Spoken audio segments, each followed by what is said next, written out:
Good evening, everybody, and welcome to Remembering Science Fiction Television Shows of the 1960s and 1970s Special Edition. This is going to be part 2, episode number 16 of our celebration of the Star Wars anniversary, which was 43 years ago on May 25th of this week. Joining me tonight are my special guest co-hosts and friends, Mike Rizzo and Marybeth Ritkousi from Sci-Fi Distilled. Welcome. Hello. Welcome. Thank you. How you guys doing tonight? Good? We are good. Awesome. Thank you for being on with me. I really appreciate it. And Marybeth, this is your first time on the show. Yes, thank you for having me. Mike is a return. That's right. I'm a return guest. Yes. Oh, so for your viewers who are probably not, they're just joining and trickling now. But for your viewers, it is I am the one who perpetrated and perpetuated the running gag. All roads lead to Star Trek. No. That was my line. I think tonight we might find that a lot of roads lead to Star Wars. I think you're right. And yes, I kind of lifted that saying, but you know what? It is being followed and is being spread across the galaxy.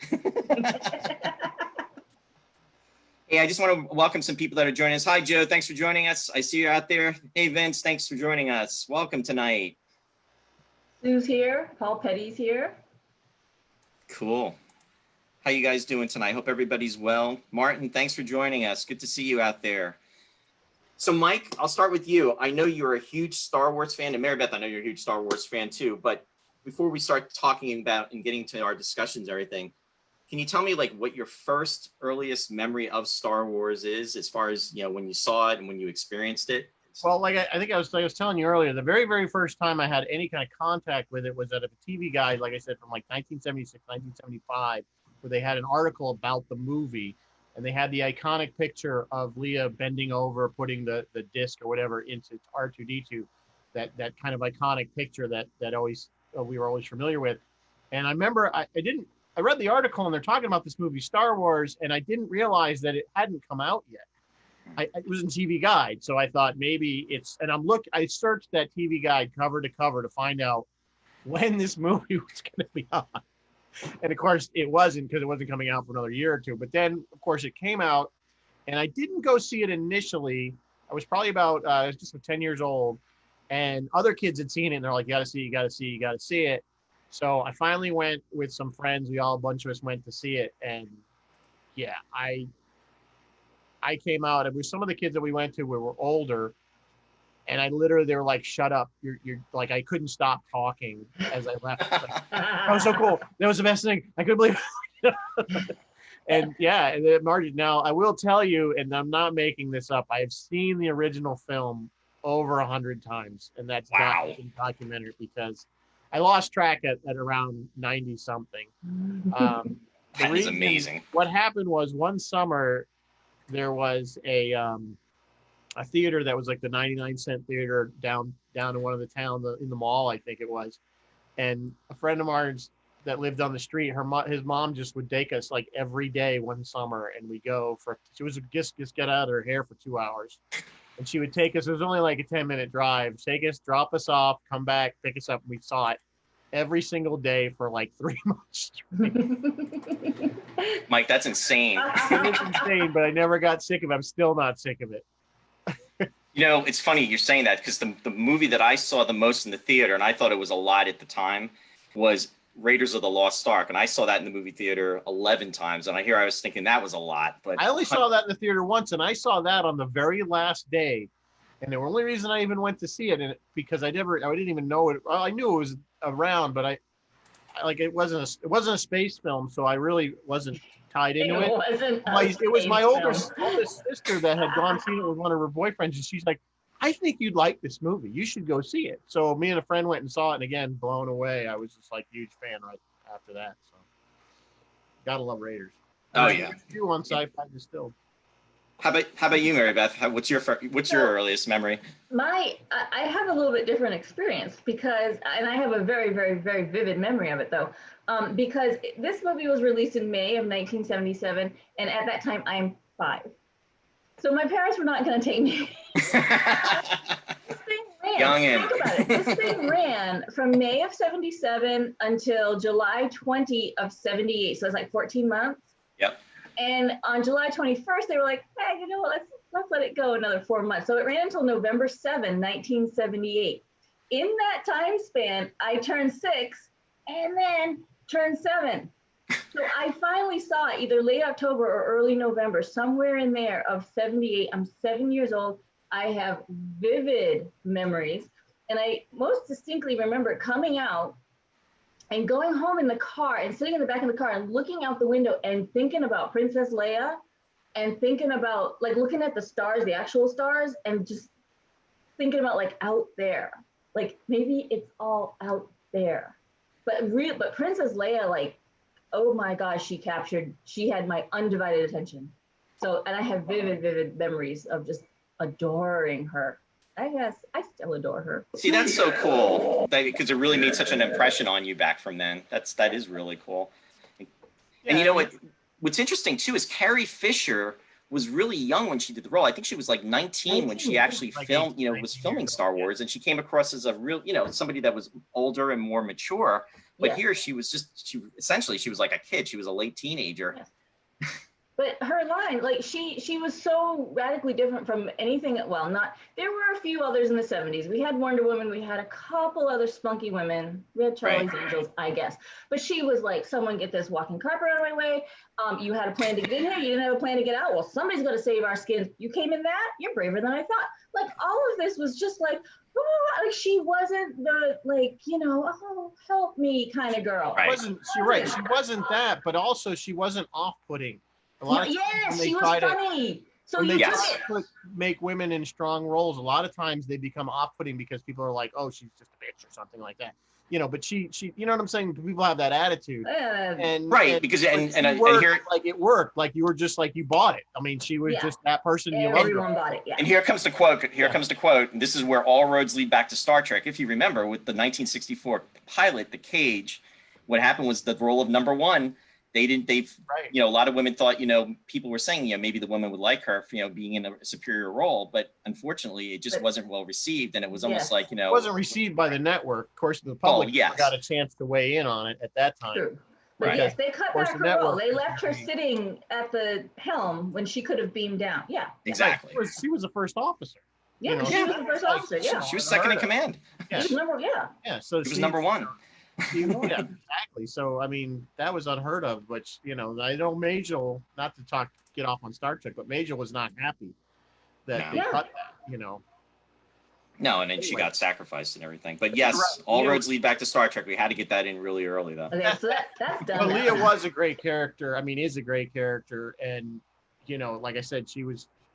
We got to see some more strong female characters later on, with Alien and stuff like that. Mm-hmm. Yes, Ripley. I don't know if she laid the groundwork. I don't want to say that was, but I mean, certainly it was, again, she was another character that you were just like, yes, go girl. Well, and the thing is, she did it so well. She was a natural. She was like a natural leader. And that's what I think really, it sounds like it really made an impression on you. That was, at such an early age too, Marybeth. Huge. Yep. Which is really cool. 7. I just want to make a shout out to some people out there. Say hi to Sue. Hey, Sue. Thanks for joining us. Henry's out there. Hey, Henry. Thanks for joining us. Diane, thank you for joining us. I'm seeing you out there. Welcome tonight to the show. And also Sherry, thanks for joining us. But yeah, it's amazing though that this movie is literally 43 years old. It's like, where did the time go? I mean, time is just like, going by so quickly, and that the fact that we're just celebrating the anniversary is what so we're coming up on 45. This movie, you can still watch it. It's still very watchable. Doesn't look okay. Yeah. Some things look dated, but you willingly suspend disbelief, like you willingly forgive it. Because this movie is still such a good story. What would you consider is dated about it? Because I'm like thinking of like what I don't watch it and think that's really 1970s. I would agree with some of it. I mean, with some of the special effects sequences, I mean, especially in the trench, I mean, with those effects that they did. Now, granted, there is the newer version that they've added to it and they've modified it. You know what? I thought you were talking about the story and kind of no, not the story. That's what I was saying. That even though some of the effects were dated, the story itself is still so watchable. there are things that, you know what, I only because I know about them now. And an example of that is the Sandman, what are they called? Sand people. The Sand People. And you guys know that they rock the film. He doesn't lift this up and down. They just forward, backward to make it look like he was doing that. And now I can see that.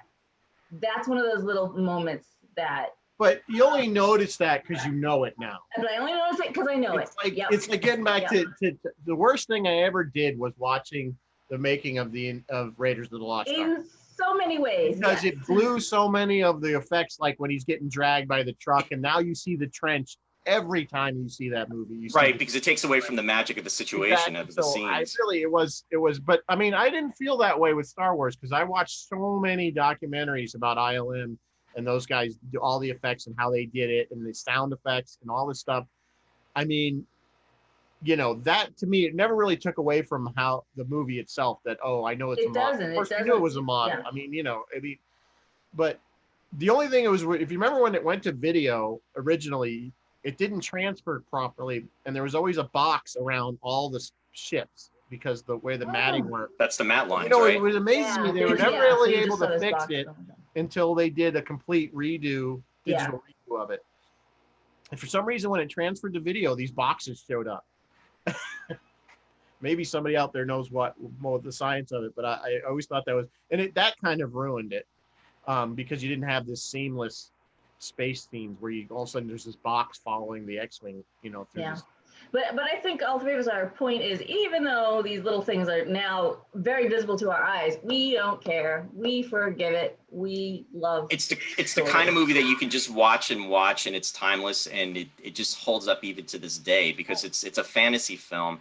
And one of the things that I like about it is the fact that when you actually see I'll say the original Star Wars, I mean, it's episode 4, but it is the original Star Wars. It's just a simple film. You're not getting into all the science. And we talked about this a little bit last week too, but it's just that it's very basic, and you're dealing with good against evil. You're dealing with the Force. You're dealing with the person that, is in a life that he really is not happy about. He wants to go out there and be an adventurer, and he wants to see bigger things. And it's the fantasy element that I think, reaches everybody that, especially at a young age, just kind of like how, Princess Leia reached out to you, Carrie Fisher and her character, Marybeth, with the way you were affected by it from watching, and you have such a vivid, a memory of that.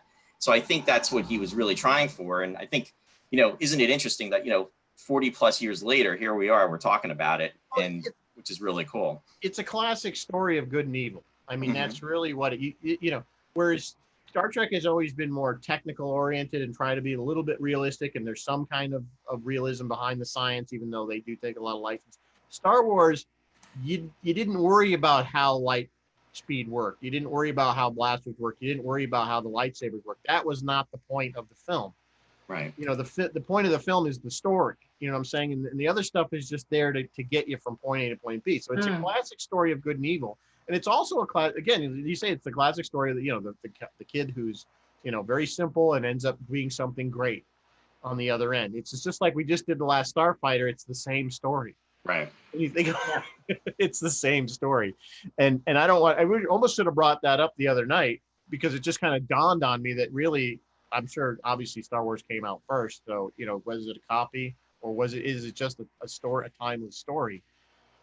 You decide. Yeah. No, the last Starfighter director, Nick Castle. Yeah, Castle. He knew there'd be comparisons. He knew it was a super similar story. You were still in that original 3-movie 10-year period, with Starfighter came out. So of course the hype of Star Wars, the original films, were still there for the 80s. It's why we got so many good films.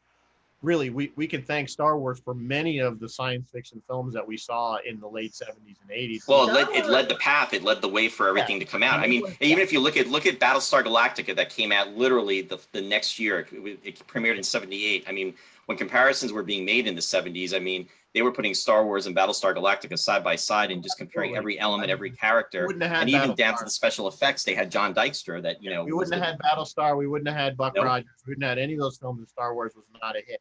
I always look at it this way, the Forbidden Planet was kind of, to me, the birth of modern science fiction that we kind of are used to. It was where we learned, we have a space service like Star Trek. Star Trek pulls a ton from, but there's so many movies that still pull back. Even Star Wars has Forbidden Planet elements. The part where he swings across that abyss, that trench, or whatever you want to call it, with Leia, that's right out of Forbidden Planet.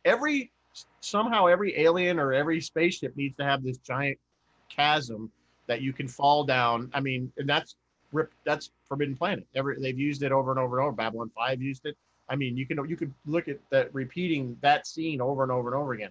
So Star Wars to me was the next Renaissance period of science fiction. It was the next boost that kicked everybody to kind of produce more stuff, obviously to make money because it was popular, and it was really such a broad appeal. We had science fiction films before Star Wars, but they never really pulled the broad appeal that Star Wars did. It was just blanketed. Everybody loved it. Star Wars opened the gate. It really did, and it allowed moviegoers to enjoy science fiction. It allowed science fiction fans to be appreciated. I mean, look at Star Trek, and not to bring up Star Trek again, but Star Trek was supposed to be Star Trek Phase 2. It was going to be a television series.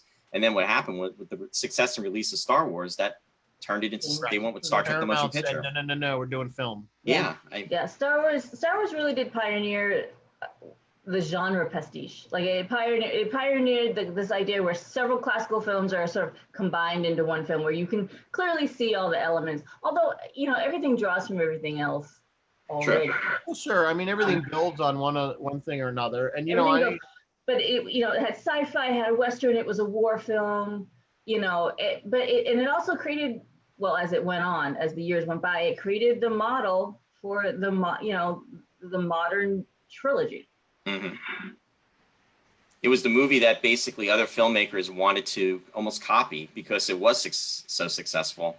And what George Lucas was doing is he was turning out a movie about things that he grew up with and things that he loved as a kid. I mean, with the Flash Gordon, I mean, originally that's what he wanted. He wanted the Flash Gordon serials, right? He couldn't get the rights. He didn't have the money in order to get it. So it led him to develop this. It's interesting. It would be if you did like an alternate reality, and I think we were talking about something else with that. If you did an alternate reality where Star Wars, was not made by Lucas, and he made, let's say he did Flash Gordon instead, it makes you wonder what, modern filmmaking what direction it would have gone into, and what would have, been accomplished. Yeah, no, absolutely. I mean, it was not only was it life-changing for many of us of my generation, that it was, I mean, our complete focus. I think adults of the time must have been absolutely sick of hearing about Star Wars. My parents have never seen the film. They still, to this day, they're in their 80s, they've still never seen it. They still have no desire to see it. Yet my father is like, Star Wars, everything, every toy I had to get, and my dad, God bless him, he would go to the store and look for this stuff, and he had no idea what the hell it was. But, I'm like, in the Sears, remember the Sears wish book? Yep, JCPenney's also too. Because they had all the little all the figures set up in dioramas and stuff like that. You used to sit there and look at this, I gotta have that, I gotta have that. And that's where I got my, well, it's probably like about a 28-inch Eagle that came out from Mattel in 1976. It was in the JCPenney catalog. I wanted that. All the stuff used to come out, from that stuff. That was in Lucas made the deal with 20th Century Fox, and he was like, okay, you don't have to pay me much, but I'm keeping the merchandise rights. And at the time, 20th Century Fox was like, sure, whatever, because their experience. Well, smartest thing he could have done. It was so smart. Because their experience up till then was that merchandise didn't, it maybe sold a little bit while the movie was in the theater, but as soon as the movie left the theater, sales flattened. So they thought he was getting squat. They were like, yeah, sure, you can try to sell your little toys. Why not? Well, flash forward, the man is worth almost $6 billion now. And he laughed all the way to the bank, and he financed Empire Strikes Back with all those merchandising. And you know what? They had to get Kenner to produce the toys. And Kenner was sort of operating on the 20th Century Fox model. They were thinking, it's not going to sell. We'll just make a few of them. And so of course. Well, they couldn't get them in the stores for Christmas. They realized that there was no way they were going to be able to produce the toys in the volume that they needed. So if you remember, those of us that are older enough, Roy, you probably remember, they had the certificate. You remember? I do remember that. And this certificate was like $10 or something. I don't remember. It wasn't a lot of money. It was a lot of money for them, but right. And the kid would get this certificate, and they would mail it in. And then when the toys were available, like in March, I think it was March, I want to say, when you finally got a couple It of was the later. figures, and it was like I'm sorry, when I got those figures, it was like Those figures were like gold. the And I remember going with my mom and my grandma, and we were in New York, and we were trying to find the Jawa. The Jawa was like the hardest figure to find. And I remember we went to a store, it was Genovese.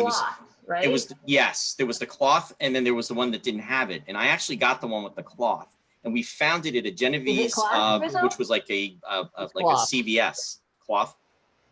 Yeah. But they actually had one. And I think what it was is there was like one per case. It was something ridiculous, but you couldn't find that anywhere. And then the people that worked at the stores, you know, they would grab it because, you know. The later ones had the vinyl. I think they went to the vinyl case. Yeah. Shipped over, and they weren't as nice. And their eyes had like that reflective material on it too, which was kind of cool. Yeah. I just want to give a quick shout out. John, thanks for joining us. And also on is my grade school friend going back from when we were in kindergarten to 4th grade back in Wallington, New Jersey. Jack Bellows. Jack, thanks for joining us. I'm seeing you on here. Thanks, and I hope you're enjoying. Good to see you. And also Joel is joining us as well too. Hi, Joel. Just a couple shout outs. But yeah, the merchandising was brilliant on his part. And you know, he's a smart guy. And like you were saying, Marybeth, you know, he's worth like $1 billion. So much so in Spaceballs, they had a whole scene about merchandising. You know, Spaceballs the lunchbox, Spaceballs the flamethrower. You know, yeah. So the merchandise, because that's what it became. Yeah, the merchandise wasn't a new concept. Like as Roy said, he had the Space 1999 stuff. Sure. It's just the way he did it and the way he like the movie became an ad for the toys and the toys became an ad for the movie. All right, here's one. Prior to Star Wars toys, best space toy ever, Major Matt Mason. You know, dead silence. Nobody remembers that. You guys are a little too young. What is it? Major Matt Mason. Come on, somebody online, help me out. Yeah, look it up. Google it.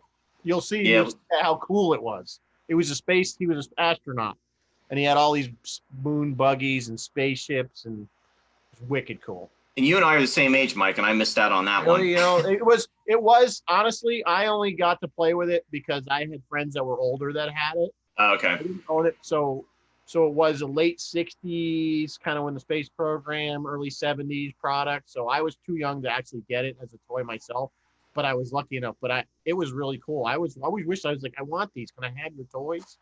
You know? But it was the coolest. There was no other. I mean, before that, you had G.I. Joe and stuff, and he had spaceship and stuff. There was merchandise. $6 Million Man. I had a $6 Million Man was prior to Star Wars. I had one of those. Yeah, I had it, and they had it was the rocket ship that came with it, and you went in there and you could connect everything with the wires and everything. Yeah. That was probably like 75, I think that came out. You could roll up. Remember, you could roll up his skin and get to the electronic. Yep, there was like 2 of them that came out. Yeah. That was a cool toy. And his arm would like lift an engine block. Yeah, it had the button in the back, and his arm would go lift the engine block. Yes, folks, we will be covering the $6 Million Man in a future episode, just so you know. That was another show. I used to have to beg to stay up for that. I think it was on at like 8 o'clock, which is past my bedtime for that age. That show was on for 5 seasons, and I remember watching the very last episode, and it was in March of '78, and then it just went off the air. There was and a lot of those shows back then, we've talked about this before, there was no series finale like there is today, where there actually comes to an end. It just ended. It was abrupt and it was gone, and it was like, what the heck happened? And that was the end of it, and it was kind of sad. Yeah, but definitely good times. So, Jack, I remember you were a big $6 Million Man fan, so we definitely will be talking about that in the near future. I loved this show when I was a kid, and back then, not to sound like back in my day, you didn't get. You only got to re-see something. If you missed it on the night it aired, you might have been lucky enough to catch it in the summertime in a rerun. Yep. You were lucky. Yeah, you could watch reruns. Then, forget it.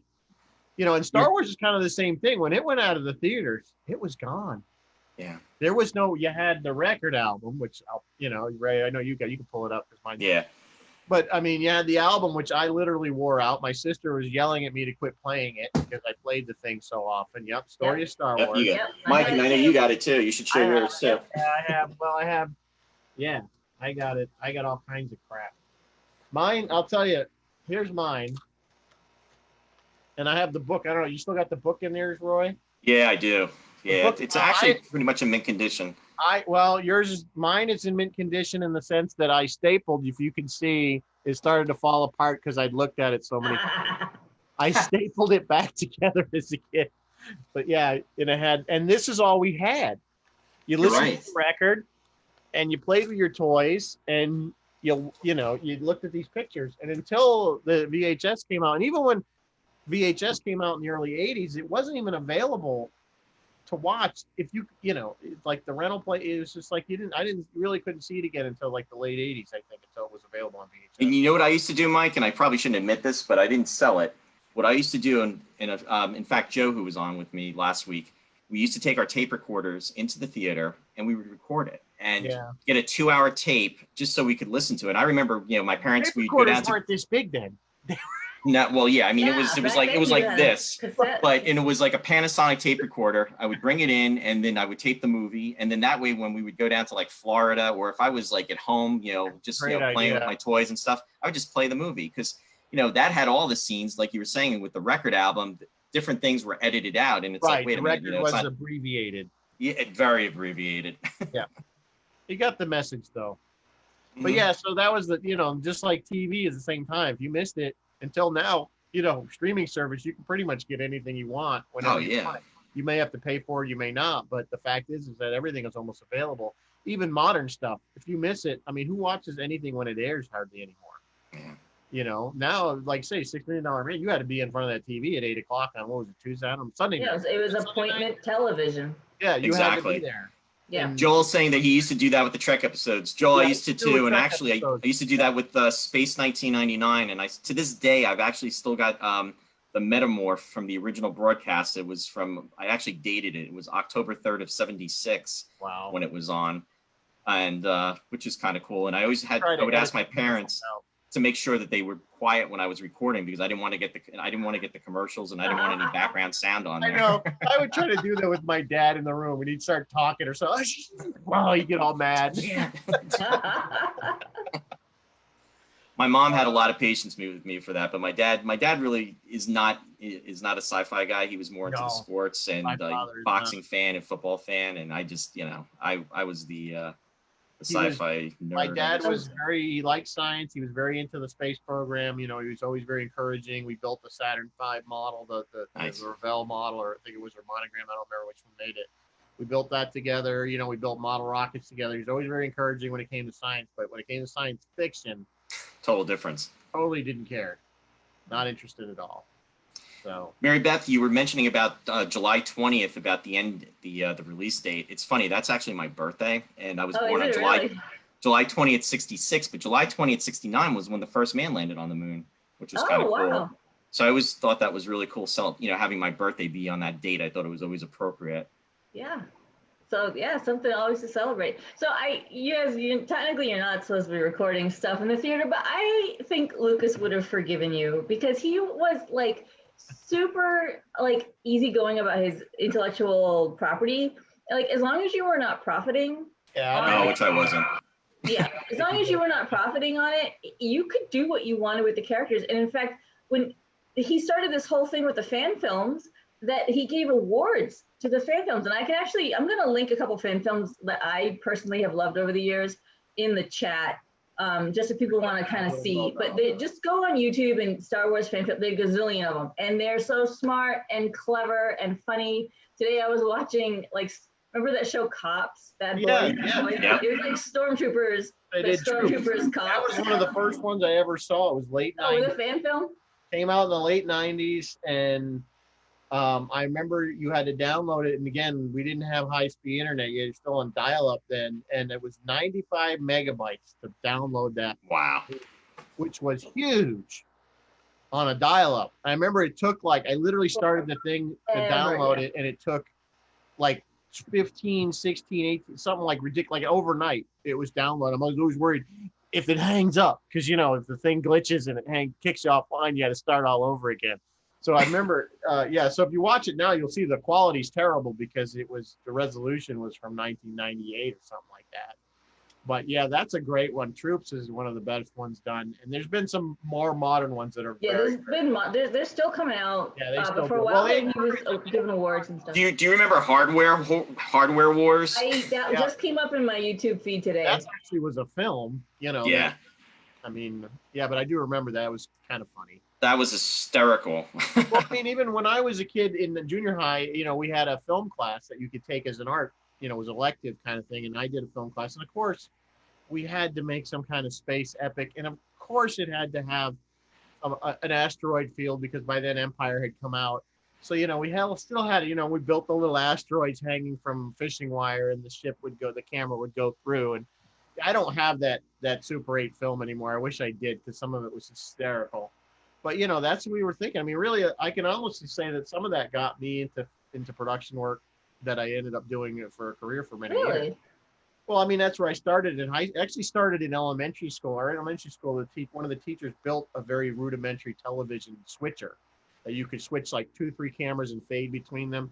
And we did a little TV news program in like 4th grade.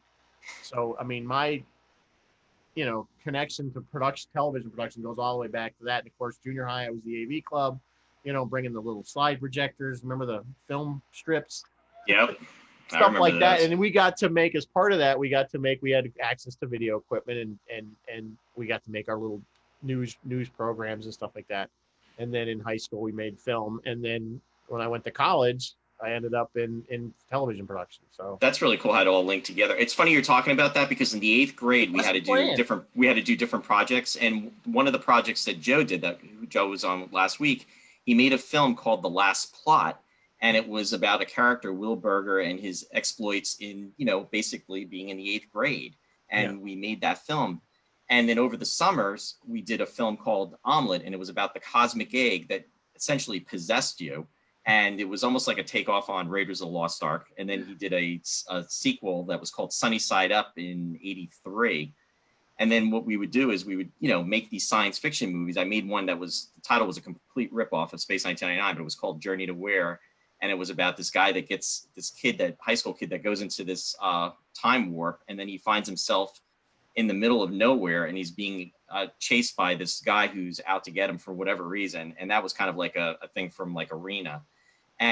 But it was fun to, take these movies, you'd film them, you'd splice them, you'd edit them, and, you'd make special effects by scratching on the film and highlighting them with magic markers. It was, the stuff that you did as a kid, and it was really cool. You were honing your editing skills early, which is awesome. We were, just before we came on, we were talking about editing Star Wars.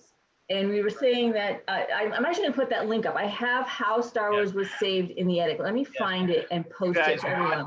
Watch this link if you haven't seen it. If you haven't seen it. It's really amazing to see how bad the film would have been had they kept the original cut. They hadn't actually finished it, but they had the rough cut. And the order of the scenes was horrible until somebody I forget, you watched it. They Marshall Lucas. Marshall Lucas, yeah. It's fascinating because, so here's George Lucas for you. The actors, like when I've been watching these making ofs, Carrie and Harrison and Mark and even Anthony Daniels all say, Lucas didn't want to coach his actors. He didn't want to coax a performance out of his actors. More often than not, the direction he was actually giving them was, well, do it faster and more intense. So for Lucas, the actual filming of something was boring. He thought it was like, he said it was cutting down trees, it was making lumber. To him, when you get into the editing room, that's when you take this lumber and you make boards and planks and you actually start building the house. That's where he loves. He really feels like editing is his thing.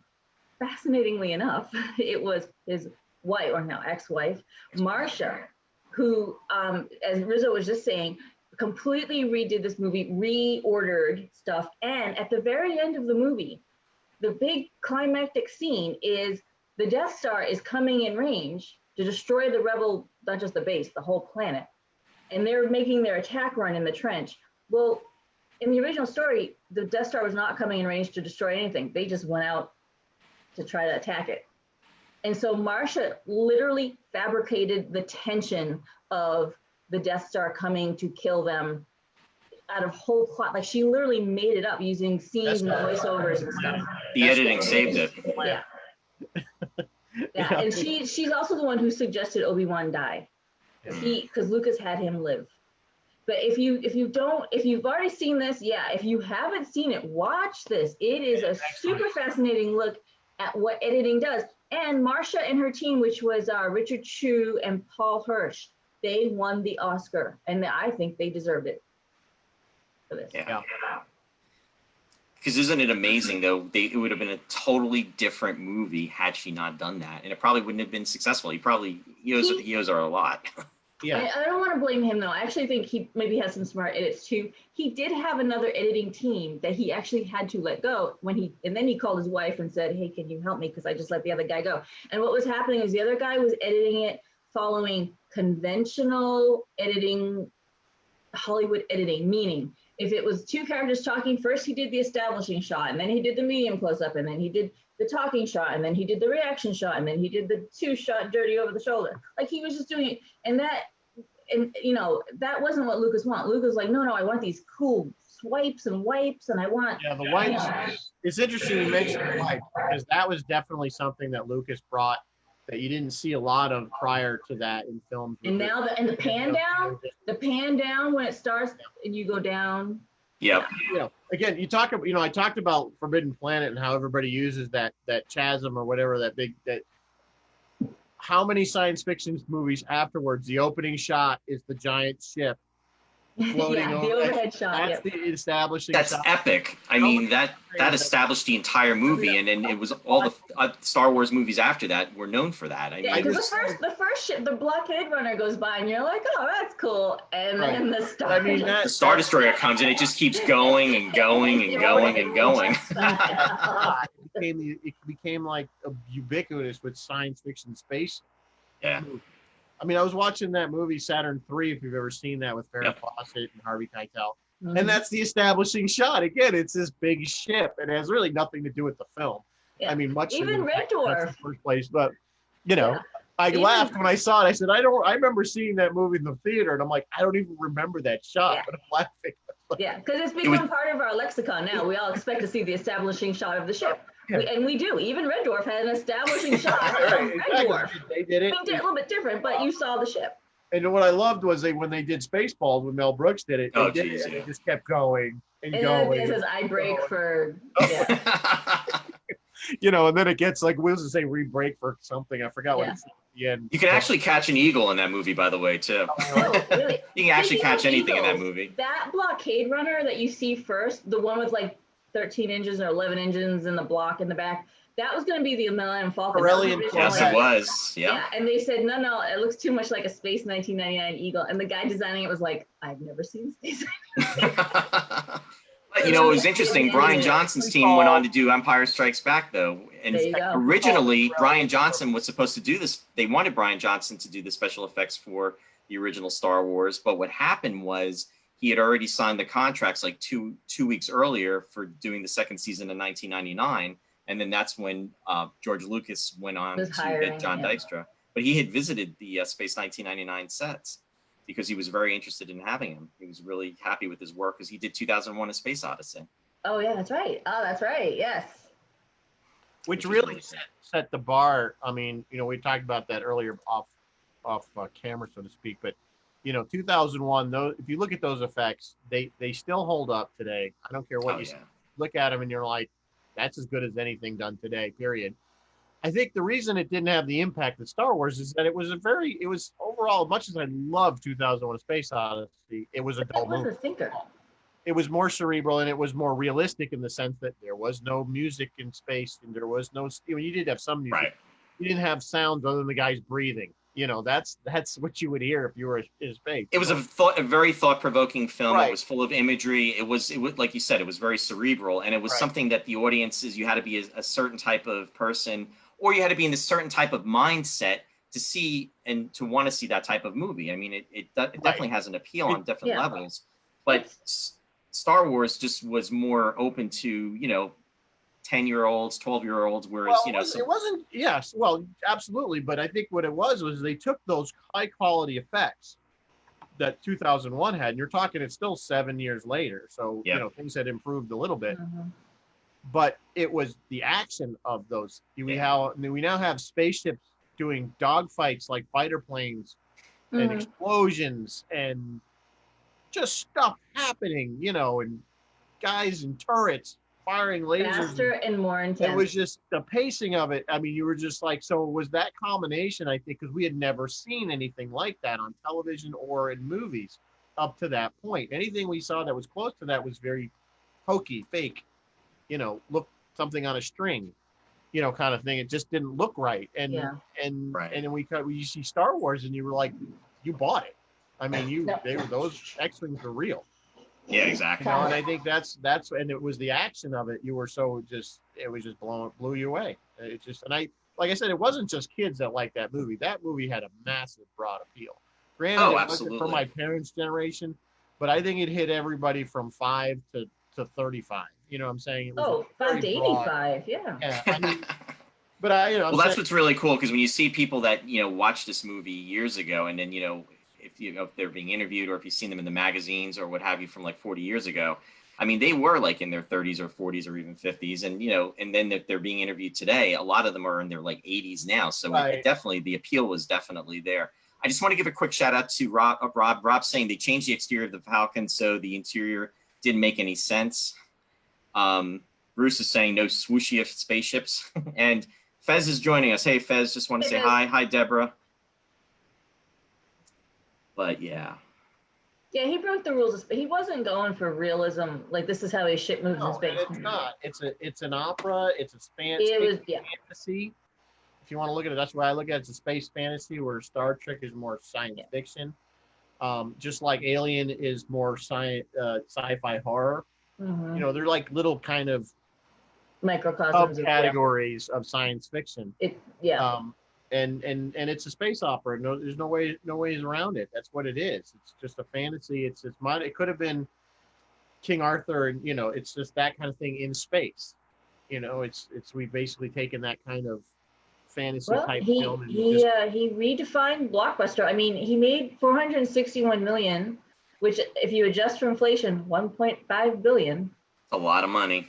It's a He's huge still, amount but of money. interestingly, he's still behind Gone with the Wind. What's going on with Gone with the Wind? Yeah, but you know what, though? That actually has a big jump on him, too, because that was 1939. when Yeah, that was movie came 1930 out. something. Yeah. But along with Jaws, he started the summer tradition, like the tradition of like the summer blockbuster, Yep. where it opens on many screens and it's this profitable franchise. And I mean, let's face it, you could go around the world, even to where they don't speak English, and say, "May the force be with you," and they're probably going to know what you're talking about. It's universal. It's iconic. It created its own culture. Yep. You know, it's almost like became a religion for people my age, because It is a religion. You talked about that last Friday, yeah. It's not the Jedi religion. It was just the religion of Star Wars. I mean, it was just, if you didn't experience it initially, if you're not of that age, I really can't explain to you how much blown away we were as kids for that film. I'm going to say for everybody, because I know people that say, yeah, I saw it was okay. The other thing is, with Star Wars, the timing was right, too. I mean, if a movie like that premiered today, it definitely would be received a lot differently than it would be 40 years ago. It was needed. The problem we have today is we've become numb to special effects. So the story becomes, which it should in a lot of ways, becomes more important. The story, the acting, the interaction between characters becomes more what makes a movie great than, because we all know visual effects, they're everywhere. They're great. You know, in the last 30 years, visual effects have gone, but Star Wars, not only was it a great story, it had amazing cutting edge effects in it, that just like when Jurassic Park hit, and we saw all those dinosaurs that weren't claymation for the first time. Yeah. Right. You know, it's that kind of that awe, which we don't get anymore because we're so used to. We're so jaded to it. Yeah. That's actually an astute observation about Star Wars, because Star Wars ushered in, like, they marked a shift, a movie industry shift to speed, special effects, explosions, action, and it marked a shift away from complexity and nuance and things like 2001: A Space Odyssey. That was a cerebral thing, and it just ushered in this super simple distinction between good and bad, and it put the focus on, you know, just on special effects and things blowing up and stuff. Right. It was a story to follow. You didn't need to be a Rhodes Scholar to figure out what was going on. Right. You know what I'm saying? It was basic, but it just that's what, you know, for kids we needed that. That's we watched it, and you know, you look at the Bugs Bunny. That's a double-edged sword. That could be a good thing. Yeah. That could be a bad thing. But I mean, you know, you look at, we used to watch, how many of us grew up on Looney Tunes and you know, Bugs Bunny that we watched it, we laughed. It. But if you watch them now, there was so much political commentary and adult content. Yeah, but that just, but we were just like, we didn't care because it was. But it was the era though for that, and that's why I was saying originally, if you were to have that premiere now, and let's say Star Wars hadn't taken place, it just wouldn't have the impact. I don't think it wouldn't be. You're right. It would not be as big and popular as it is today. It's because of the times, and he was very successful with, you know, launching it when he did, which is what made it really, you know, into the epic that it was. I just wanted a couple comments. Eva wrote, "Hey Eva, thanks for joining us. Everyone remembers when Star Wars arrived. Rob Barnes, it was an experience, not just a movie." Craig saying the snarky comments to each other really worked too. The characters banter well, went a long way in keeping the Force talk and too hokey. So yeah, I mean, they had the camaraderie between them. Yeah, they had to have balance. It really worked. Just like in the Force, you got to have balance. There was chemistry with the characters, no doubt about it, and I think that's what worked. And I think part of it was, I think the cast got along off screen, some of them a little bit too much. If you know any of the history. But you know what I'm saying? I think there was, you saw some of that come out, because even like there's a classic which Lucas has never really fixed. At the very end of the movie, when Luke's getting out of the X-Wing and he's after he's going to the Death Star, and he yells "Carrie." Yeah. Oh geez, you know what? I never caught that. That's funny. Yeah, they've never fixed it, and you could hear it. It clearly says "Carrie," you know. Carrie. So he's like, you know, he's not in the.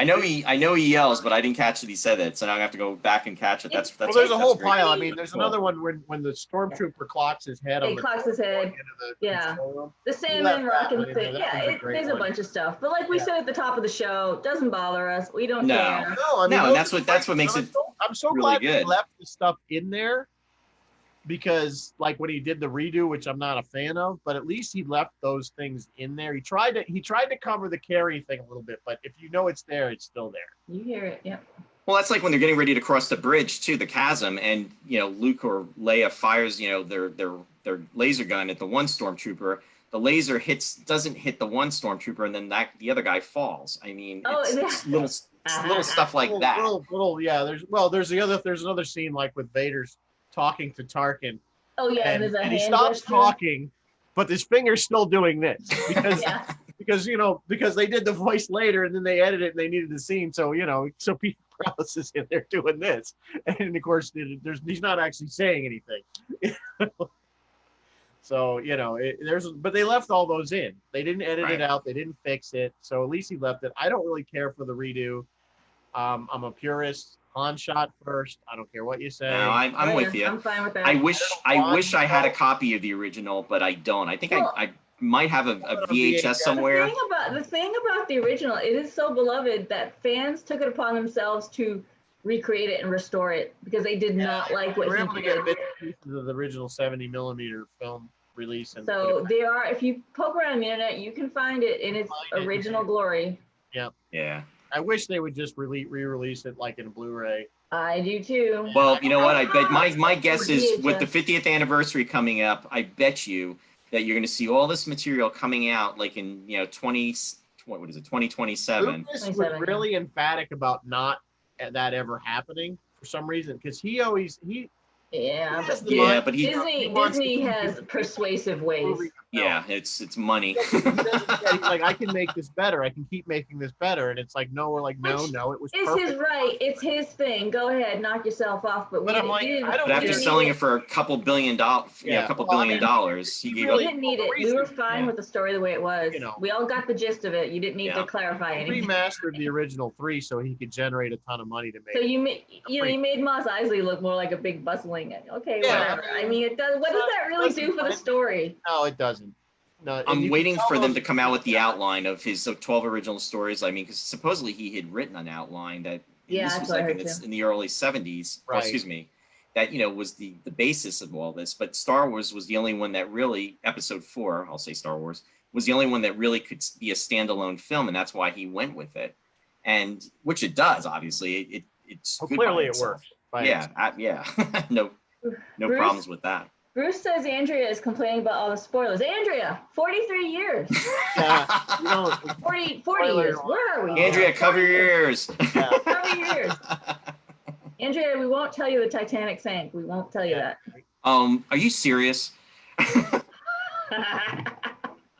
They all survived. It's okay. You want to hear something really funny? Then we're going off Star Wars. I have not seen that movie. Titanic? It's on my anti-bucket There's list. so many. I saw it once. I have not seen it. It's okay. I don't feel like you're missing much. No, you're Wow. not. Again, Wow. very good visuals. Very good Very visuals. well yeah, done James visual, Cameron. Groundbreaking special effects, but But no, yeah, once and done. Yeah. yeah. And the other thing I want to bring up too, it's because we were talking about how Star Wars impacted and about movies being made. James Bond was even affected by Star Wars because Right. after The Spy Who Loved Me, the next James Bond movie was supposed to be For Your Eyes Only. Right. And then what they did was they delayed that to 1981 because with Star Wars and everything coming out, they had Moonraker. That came out in 79. Interesting. Yeah. Yeah, That it was my completely That revolutionized. was my first Bond film in the theater. That was mine too. I love that movie, and I've probably seen that movie like 100 times. But I'd 'cause seen all the older ones, like the Connery ones, because you remember like the ABC Sunday night. It was always on Channel 7 on Sunday nights. It was always Yep. like the Sunday when football wasn't on, when they didn't have Sunday night football. have ABC, Bond. like for the off season, they would do the ABC Sunday night movie, and a lot of them were always James Bond movies. And I used to love it because I used to see that United Artists thing. I'm like, oh, it's a James Bond movie. Yep. Instead of something other lame thing, like Dr. Zhivago or something like that. Dr. Zhivago. Good stuff. But we got, like I said, going back, we got Star Wars. Really, we can thank them for Battlestar and all, because Battlestar came out, that was hugely expensive to make. Yeah, it was like $1 million an episode when they were making ridiculous, which is why it only lasted a season. Right. For them to make that financially successful, it would have had to been a way bigger hit than it ever was. All those stations on the bridge actually worked, but Yeah. there was no reason. There was no reason for it though. Oscilloscopes, they kind of went overboard with oscilloscopes a lot Yeah. on the bridge. I don't know why they all had to work. That was the other thing that kind of cracked me up. I'm like, why did all this? No wonder it cost you a fortune. It was kind of a Our waste. Star Trek just had Christmas. doing something. That worked. Christmas lights worked. So why do you need all real oscilloscopes and stuff showing, scanning things? And I don't know. But yeah, we owe a lot to Star Wars. There's no question about it. I'd like to say, people they talk about Star Trek and how it shaped their lives and they wanted to become scientists. And I can't say that Star Wars did anything like that for me other than spend a lot of money. And waste a lot of time watching film. I don't want to say it didn't impact me in a negative way, but I mean maybe in some ways it got me into film and I would say that it stirred my imagination way more than Star Trek. I will say this. It stirred my imagination certainly more because I grew up on Star Trek, but I grew up in Star Trek with a lot of us of my age where it was in syndication already at 5 o'clock in the afternoon and we watched it. It was the only thing. You only had a few channels to watch, so you watched Star Trek, and I like Star Trek, but I really didn't become a big Star Trek fan until the 80s. Really? Really. The 80s? I liked it. Well, after I got more into teenage years, I started like a next reading gen and thing. stuff, and Okay. before Next Gen, I was a Star Trek fan way before Next Gen. But I grew up. I mean, I watched Star Trek all the time. Right. I just wasn't playing with it. I didn't have a lot of toys. See, I had the Mego figures. Those Mego figures, I think, came out in '74. Yeah. You I had, go on YouTube, you could see all those commercials. They I had had the the Birdie Bird Enterprise and everything. of it. Remember the Birdie Birds, that little helicopter flying around the circle. The test, the psychological test for everyone marries Sues. They won't admit it, but they marry Sue. So you see something pretty kick-ass, you imagine yourself in it. What if I was there? What would I be doing? Would I be like a Boba Fett? Would I be like a Leia? Star Wars was a universe I could deposit myself into. Star Trek wasn't. I always felt like, oh, I'd never be smart enough to work on the Enterprise. Oh, but I could run around with a blaster. Smuggler. I could be a smuggler. I could run around with a blaster. That's Well, the psychological test. Positive. If you want to talk about positive influences on me, I think it really helped me to read just for pleasure. As a kid, I wasn't a great student. I didn't never read a book. If I had to read a book in school, it was torture. And it wasn't until some of the books came out, Splinter of the Mind's Eye, and some of the Han Solo series that came out, and I wanted more Star Wars. Right. You just wanted it, so I read the books, and it got me hooked on reading. So, I still to this day always have some kind of science fiction, usually Star Trek, novel that I'm reading, and I read every single day.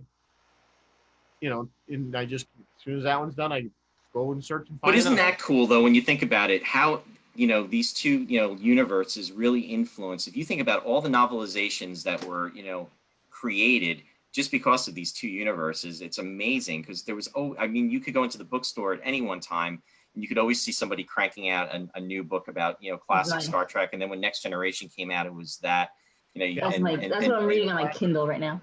Yeah, it's just amazing because it really just, the imagination and the universes just really just kept spreading and going. You screwed up your whole. I'm yellow again. Sorry. You guys are going to see the magic at work here. Ready? There you go. There. White balancing. Sue just saw the kitty. Yeah, Squeaker just made an appearance, everybody. Say hi to Squeaker. So yeah, Rizzo, that's a really awesome point that it got you into reading. And I think a lot of I think Harry Potter did that for kids nowadays. That's huge. That's fantastic. Yeah. Yeah, for the 90s. My son, Ryan read all the Harry Potter novels. I've read all the Harry Potter. Hey, Chris, just want to say hi to Chris Paulson. He's joining us. I own all the Harry Potter. I own a wand. I have no shame. I really enjoyed, especially the first three. I thought he got a little weird and dark. That was great storytelling. Yeah. And that's a whole nother issue. Bruce is saying even the Star Trek logs, they expanded the basic episodes. Yes, that's so true, Bruce, because with that, you had a lot of the material that was cut out from the episodes. It wasn't on the final shooting script. And, it's those deleted scenes, which is, really cool. Even if this thing got you looking at Starlog magazine, at least it got you, looking at I was never Speaking of Starlog magazine, number 12 was my first Starlog that I had gotten, and that was with C3K, Close Encounters of the Third Kind. Did David Hirsch write anything about Star Wars, or was he strictly? He was Jerry Anderson. It was Jerry Anderson's space report that he reported on, and essentially it was more focused towards Space 1999. But then what happened was, he would talk about some of the other things that he also did as well. But yeah, it wasn't really about Star Wars. Cool. I never really got to read Starlog when I was a kid because I didn't either. It was about a $3 magazine, I think, in late 70s. No, that was part of my allowance because I waited for that to come out. And I remember I'll tell you, there was a bookstore next to the grocery store where we'd go grocery shopping. Because I think my mother's not listening to this because she'd probably be embarrassed. And she was shopping. I said, can I go? And I want to buy this magazine. And it was a Starlog. And I said, I want to buy this magazine. And she's like, yeah, go ahead. And she was used to buying Women's Day, all those, and they were 35 cents. Yeah, 79 cents. Magazine. Right. So I come back and I got this magazine, and she looks at it and she sees that price tag $1.95 or $2.95, and she flips out on me, goes back to the store and makes me return it because it was $3. So I never got to read Starlog. And you never forgot it. Did you at least grab Alan Dean Foster's novelization? Well, yeah, we were talking about that last week about Alan Dean Foster. Yeah. Alan Dean seems to have novelized a bunch of stuff. He did a lot of stuff. He cranked out a lot of stuff. Star Wars, Star Trek. One of the Mind's Eye came out after the first movie, and this is before we knew that Luke and Leia were sister and brother, twins, and they had a kind of a romantic thing going on. Now, if you take that out of the book, it's an excellent book. If you ever read Splinter of the Mind's Eye, I remember that. It was the only Star Wars. That was the first Star Wars book I think but might have came out after the novel. I think some people thought it was going to be the sequel too when that came out. Well, I think that in those days we didn't, you know, we didn't know that books really weren't canon. Right. Yeah. You know, Yeah. but that came out. But I'll tell you, if you haven't read them, there's the 3 Han Solo stories that came out around 1980, somewhere around there. Excellent books. They're 3-part. They build one on top of the other, and then there's a 3 for Lando as well that are excellent. I mean, there's so many good books out there that I always thought that they should have done with the current films. Instead of doing what they did, they should have took Timothy Zahn's Heir to the Empire and made that trilogy into the films, and it would have been way better. Speaking of old magazines, Heir to the Empire, excellent trilogy. Came out in the 90s, I want to say. Interesting. Yeah. In fact, he's even had more recently with Thrawn, which is one of his characters from those books, where he expands on that character's life. Oh, okay. Also good stuff. Recommend. He's a really good writer. So. A lot of good stuff out there. Looking at some of the comments, Bruce is saying brother and sister spoilers. Yeah, sorry about that, Bruce. I mean, Andrew, you have to close your ears. You have to close your ears. Rob is saying Starlog, Fangoria, and Fantastic Films. Fantastic Films I used to get a lot too, Rob. And it was funny. I was showing Marybeth and Mike before we started. I came up with this old, it was called Space Wars, and this came out in 1978. And all those magazines were cashing in on, you know, the Star Wars. Space Wars. How close was that? And then looking on the back, all the Star Wars merchandise that was available. So it's just amazing how that was leading the way as far as merchandise in, you know, the 70s. Yeah, actually, you know what? We're starting to getting close to that time. I've been trying. Merchandise. Yeah. Bill, y'all. Again, Lucas was brilliant. Spaceballs the flamethrower. So I just want to give a couple shout outs before we start to wind down. I just want to give everybody you guys a shout out for this next Wednesday at 7 p.m. Yep. Sci-Fi Distilled. Sci-Fi Distilled. Yep. We've got all the way from Oak, Canada, Bruce Playfair, who will hopefully have gotten over his spoiler of Star Wars. Yeah. He's going to join us to talk about him and his wife. Andrew, yeah. So hopefully they've gotten over it, and he's going to join us to talk about Stargate SG-1. Ooh. Mostly the TV show, but we might hit on the movie a little bit too. We can't talk about one without talking about. Can't talk about one without the other. Yeah. Well, that should be a good one. And then after that, what else do we have coming up? We got some other good stuff. After that, the week after, we have Dave Lafredo will be diving deep into the dark and moody world of Blade Runner. Which, talk about a thinker. Dave made my shirt, by the way. Good. Oh, yeah. Did you Blade see Runner, he posted some with turtles on it? 1982. Yeah. 82, I can kind of tease the reason why I was reading that book, Dead Endless by Dave Galanter, is because I'm working on a little something for the week after that. So cool. We have some stuff we're working on coming down the pike for that. We're trying hard, guys. We're really trying. No, you guys are doing good. I also want to let everybody know too, Nick Tate will be rejoining us. I announced this last week. He's going to be coming back for part 2. He's going to be my special guest host, and that will be on June 14th. It's going to be Sunday. We are going to be doing a special time because of the time differential with Nick, and also we've had a lot of European UK viewers that have been asking just to try to accommodate them since it's Sunday going into Monday, and they wanted to be able to watch us live with Nick. So we are going to be doing that at 4 o'clock Eastern Daylight Time. Again, that will be on June 14th. So that's coming down the pike.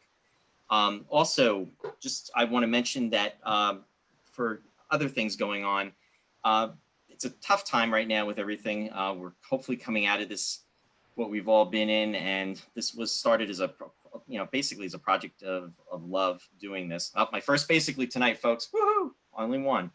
And I just want to say, it's really great to be able to spend time with friends and bring people together and talk about common interests.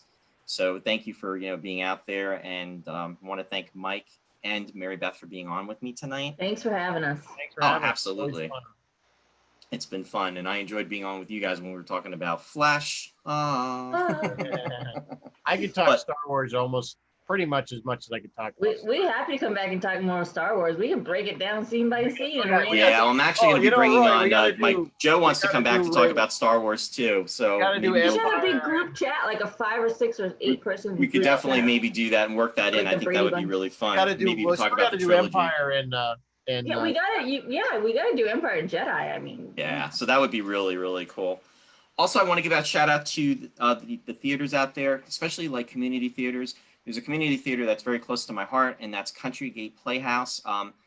Just with everything going on with the COVID-19, a lot of theaters, all theaters are unable to actually do their shows and as far as performances. So stay tuned, look out for their website, www.countrygate.org. They will be having stuff coming down the pipeline. So just, be aware of that and just try to support your local community theater groups because it is really important. I just wanted to put that out there. I will be returning Sunday and we're going to be doing something different. We are going to be talking about Buck Rogers in the 25th century. And I've been getting requests for different people that want to be on the air for this. So what I'm going to do is I'm opening this up into doing a co-host that would like to be on. I would like everybody that is interested in talking about Buck Rogers to message me, and I will be making a choice by tomorrow at 6 p.m. However, the only disclaimer is that if you've been on already as a co-host, you're kind of void from that. So you gotta make the cut. Is there gonna be like a test bummer. and stuff? That would have been a good one. I still got it. I'm gonna do a drawing on it just because a lot of people have been inquiring about it. So that's going to be Sunday's episode. So we're going to be doing Buck Rogers in the 25th century. So, and Mike, I know you're a fan of Buck Rogers, so we can definitely revisit it down the pike too. There's actually some shows I may come back to because I've been getting, comments that, people would like to hear more about them. So, but yeah, so message me through Facebook Messenger if you're interested, and you will be a surprise guest special co-host on the show on Sunday. Andrea has seen Buck Rogers, so she's available. Oh, there's no spoilers. No spoilers though. I'm not giving any spoilers. So she's good. So yes, so I'll actually post that on Facebook for the people that are not listening or tonight, so that they know about it. But yes, by 6 p.m. tomorrow, Saturday, if you can just let me know if you are interested in doing that, and then I will make an announcement tomorrow night of who will be my special co-host on Sunday. So it's something we're going to be doing that's going to be different. But anyway, we're wrapping up, guys. I just want to say thank you again. Is there any final comments or last comments you want to make? May the force be with you. May the force be with you. Yes, we always sign off by saying live long and prosper, but I think it is only appropriate to say may the force be with you. May the force be with you. Thanks everybody for joining us. Thanks everyone. Stay safe. Stay separated. Stay separated, and thank you for everybody out there that's contributed to make our planet work and keeping us afloat, because I know there's a lot of first-time responders out there, and there's people that are out dealing with all this so we can be safe. So thank you for that. Good night, everyone. Good night.